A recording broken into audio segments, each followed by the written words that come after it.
Yun guys, at nandito nga po pala tayo ngayon sa may sa may Makapagal.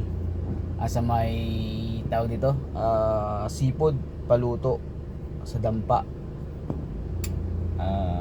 Meron ako nakita isang magulang na lalaki na pilit niyang binubuhay ang dalawa niyang anak. Tapos ang trabaho lang niya ay nangangalakal.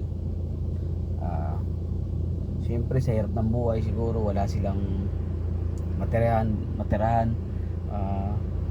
Hindi ko alam kung may asawa pa to, pero sa tingin ko parang wala na, parang nag-iisa na lang siya sa buhay, tapos may kasama siyang dalawang anak na pilit niyang binubuhay. Ito guys, panoorin natin. Binigyan ko na rin to ng pagkain kasi yun lang yung nakayanan natin wala naman tayong ibang dahil siyempre mahirap din lang naman ang buhay natin, kaya yun.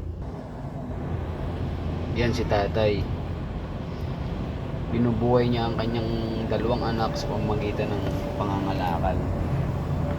Yan guys, pinapakain na niya yung kanyang anak habang yung isang anak niya ay natutulog.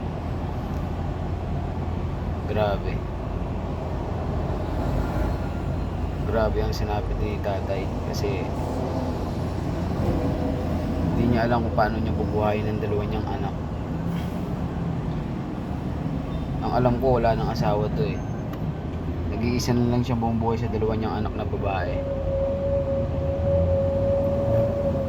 Oras na para pakainin niya, hapon na, tapos dyan na rin siguro sila tutulog.